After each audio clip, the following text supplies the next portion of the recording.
the Subramaniam Shankaran's My Plus. We all know the weakest link of the complete security chain of the human.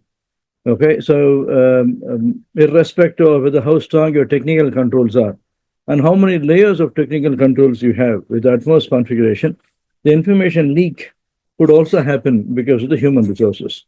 Okay, the DLP, data leak prevention, can only secure the technical data movement. Okay, but if I can still read a particular document, share it with my friends, right?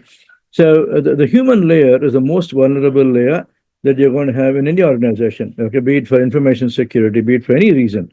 Okay, most vulnerable layer in the complete organization is the human layer. Okay. Now, whenever we look at the human aspect for an organization, it's not only the employees. Okay, it's also the contractors, consultants. Okay, and the housekeeping guys. Okay, the housekeeping team. Okay, so we need to look at the contractors, consultants, the vendors. Okay, the housekeeping comes in the vendor management, and then we have the employees. Okay, any human resource who is entering the premises needs to undergo a proper security clearance before he is going to be let into a particular area. Okay, now whenever I have somebody to recruit, okay, so we need to ensure that okay, there's the security aspects of the I'll say the manpower management. Okay, needs to be taken care of. Okay, it's for during the recruitment, during the employment, and after this disengagement for an employee. For the vendor, okay, see the pre-engagement checklist, okay, and during their engagement with the organization, and then if you're going to dissociate yourself from the particular vendor or consultant or contractor, okay, so whatsoever you want to call them as, we need to ensure that okay, the security aspects are taken care. Okay, in this particular video for CISSP, made simple series, okay, you're going to look at the manpower management, okay, with respect to the information security. Screening and hiring. Okay, the first thing is the background verification. For an organization, the background verification can be done by the organization, or they can outsource it to a third-party organization. Okay, if you're going to outsource it to a third-party organization, then the third-party security management, third-party risk management does exist. Okay, the organization which does the background verification, pre-employment verification, etc. Okay, like educational qualification, pre-employment verification, and the criminal record, okay, and then the financial records, etc. Okay, so all these things needs to be verified. The organization must actually do it.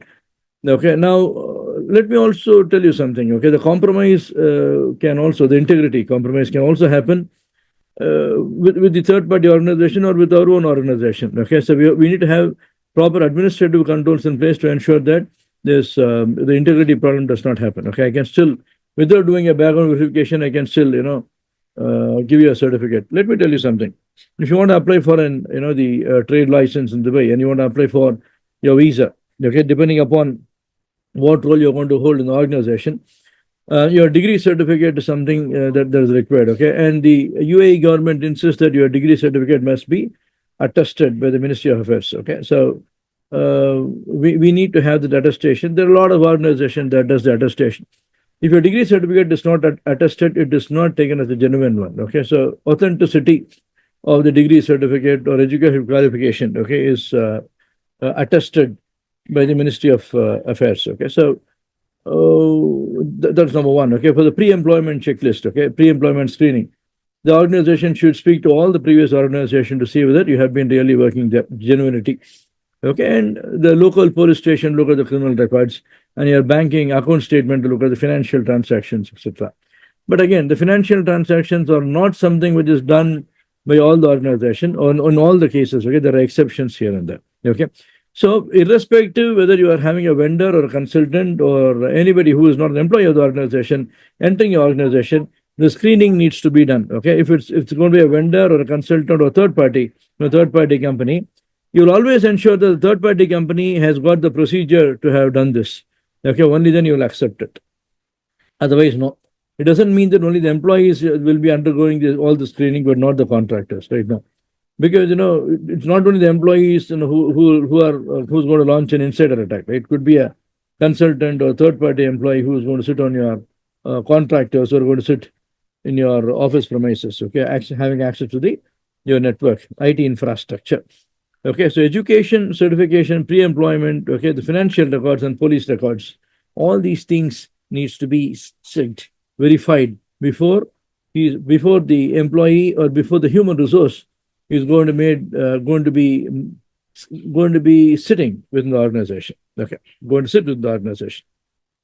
Onboarding principles of least privileges. Okay, principle of least privileges. Okay, now for example, what do you say? The access that you're actually going to have. When I say principal, okay, principal is actually the data subject. The data subject will have a user account which has got no privilege at all. Okay, usually there's a model ID.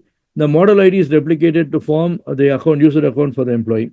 In case you want additional privilege to the for the user account, then you need to request have a with a change record, and with the proper approval, it is actually being done. Otherwise, no. So by default, there's a model ID or template ID which is duplicated, okay, for every account creation. And sometimes every department might have a model ID, okay, and then which is replicated depending upon who has joined the organization for which department it is. Okay, and security awareness session should be there for all the for all the employees who are getting onboarded. Usually the companies have it online, okay, but there are organizations which are going to have it offline also. They will take their employees to a posh hotel, okay, and then there's going to be a briefing for 2 or 3 days, depending upon size of organization, a number of department, etc. But you can also have it online. Keeping it online is something which I prefer because it's a one-time activity. You can repeat it, okay? Because the security awareness session needs to be repeated periodically. Okay, I would rather say once in 3 months, but that becomes overhead. At least once in 6 months, the employees need to undergo the security awareness session. 4 months is okay. Once in 4 months, once in 6 months is also okay compared to not having it at all. Once a year or something, you're going to have it for the sake of having it. So I would say have it once in 3 months or once in 4 months or at least once in 6 months. Okay, the security awareness session, and usually the security awareness session is based on the security policies and procedure for the organization, and also the social awareness, social engineering attacks. Okay, how do you thwart it? How can you recognize an social engineering attack, phishing attack, okay, and then the smishing attack, etc. Now, this security awareness session, there's an advantage. It's not only going to help the employee to secure, the data in the organization, but also, okay, they carry this learning to their personal life. Okay, so you are also securing their family, okay, from social engineering attacks. Okay, onboarding.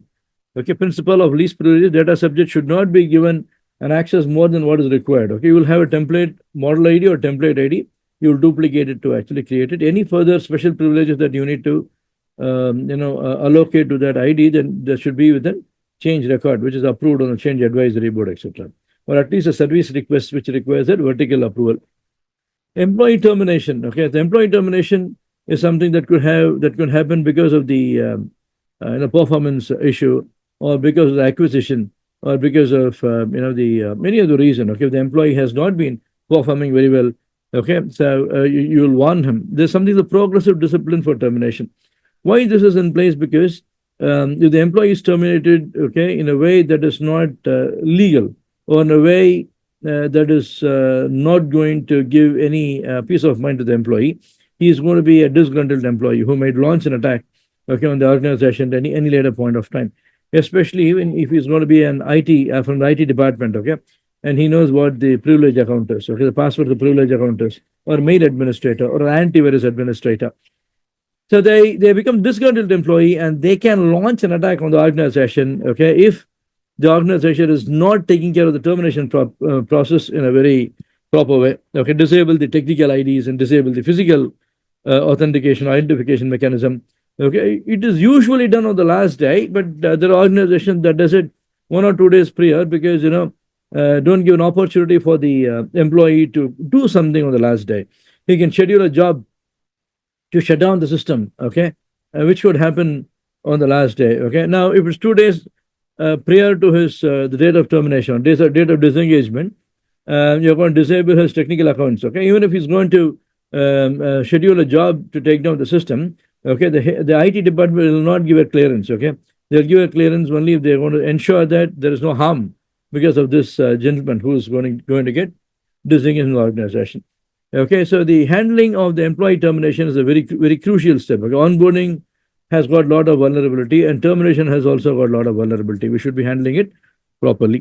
Now, there's something, the progressive discipline for the termination. First, coaching for everybody in the organization, have a discussion. Okay, then you have verbal warning, written warning, and finally the termination. Now, in the termination, if he's going to approach the court of law seeking an justification, you can still say, okay, we coached him, okay, and we had discussion with him. There's a minutes of the meeting, and there's a verbal warning, okay, which we should, and again, there's a proof for it, and there's a written warning, okay. Finally, we went for a termination. Now, one thing is very clear, okay, we are not going to follow this for a sexual harassment case. The sexual harassment is taken very seriously. Directly, it's a termination, okay, but there should be a proof of sexual harassment, and we are taking the employee for direct termination. Okay, now security awareness session is ongoing. It's not a one-time activity. I cannot teach somebody, an employee or a contractor or a vendor, okay, anybody within the organization who has got access to the IT, okay, on only once on the security awareness sessions. They're also something which are subjected to the content is subject is a configurable item, right? So you may add, delete a lot of things. Okay, so I started my career in '97. Okay, so there were mainframes and mid-range that were prevalent, but then came the Windows 95. I was with Windows 3.1 of the novel network, 3.11, 3.12 series. Okay. The world has changed drastically. Okay, and just 28 years. Okay, so we are the most advanced operating system. Okay, the smartphones, tablets, etc. So the security awareness session, which I underwent in 1997, okay, could not be the same as what I'm undergoing in 2025, right? It could have undergone a lot of changes. Okay, so security awareness session is something which needs to be tailored to the audience. Okay, should be reviewed periodically to ensure that we are keeping up to date with the attack. Okay, in fact, security awareness session predominantly, though there are technical password controls, how do you call the IT help desk, whom should we report the security incident, etc. But mostly it will be focused on the security engineering attacks. Okay, so you are not only securing your organization, you're also securing the employee's family. Okay, so with the security awareness session, must be measured and tracked. Okay, how many employees underwent the security awareness session? Okay, and you can give them an examination. Okay, on the phishing attacks. Okay, tailgating. All these things can be simulated. You can measure the effectiveness of the training. It should be measured. Okay, otherwise we don't know how we are moving, right? So what cannot be measured cannot be managed, and what cannot be managed cannot be improved. Gamifications. Okay, so sometimes going through a presentation, okay, might be damn boring. Okay, and then so the gamification is something which could make it very interesting. The SANS has got one of the gamification for the security awareness sessions for the employees. So it could be more interactive, learning, and enjoyable. People love it. Okay, usually they should be loving it, and unless otherwise the gamification itself is more boring than going to the presentation. So there are a lot of options available for you for the security awareness session for the employees. Never ever an employee should be left alone from the security awareness session. It's a continuous process. Ensure that everybody follows the same. Now, security champions, you need to have who is called the point of contact from every department, who are called as the security champion. Security inherits the requirements from all the departments. Okay, so we need to speak to finance department, we need to speak to the marketing, we need to speak to the sales department, we need to speak to the HR, we need to speak to application development teams, etc., to get the requirements, okay, and what they're actually working on, and you need to tailor it to the security needs. Okay, otherwise they don't know what security is, and you don't know what they're actually doing. Okay, so every department will be operating in a silo. So you need to have who's called a security champion in every department who understand the security or trying to understand the security, who will work closely with the information security team to implement the security in the respective department. Okay, if the organization has got 5,000, 10,000 employees, the information security team cannot handle all the requirements. Okay, so you need to have the point of contacts, aka called security champions. Okay, so who are designated. You should have a primary and secondary in case the primary has gone for a vacation. Okay, and then the secondary will pick it up, and let's say, and periodic validation should be there, because there are employees who might quit the organization. So you might be thinking the security champion is so and so, but when you try to call him, he would say, I have put on my papers 3 months back, I'm no more of the organization. So you need to revalidate, okay, the list, okay, periodically. Once in 3 months is an ideal time. Just send them an email to say, okay, still the organization, or the department head saying, can you please ensure or confirm these two gentlemen or these two ladies are the point of contact or security champion for the organization, for this particular department. Okay. So, the human resource security is a very crucial aspect for the organization, be it for CISSP, be it for CISP, whatever it is, again, for the CDPO, CISO, whatever training you're actually going to do, because the firewall will work according to your configuration, antivirus, CASB, SOAR, okay, XDR, EDR, whatever the technical controls you're going to name it, they're all going to work the way that you want them to work. But the humans are special. They don't work according to your requirements. The mind changes, situation changes. Okay, there could be they are prone to what is called a collusion attack. There's a secret insider and external guy. Okay, who is going to be? They're going to say, "I'll give you $100,000. Will you share all the employee list with me?" Nobody will say no. Okay. So do not give them an access, okay, based on principles of least privileges and need to know. So the security always work with a combination of administrative control, technical control, and then physical control, right? So ensure that this combination always works, okay, to maintain the security within the organization. Thank you very much. This is Subramaniam Shankaran from ISSS. Join me for CSP Made Simple training program. I'll handhold you until you are certified. First time. Cheers then. Bye-bye.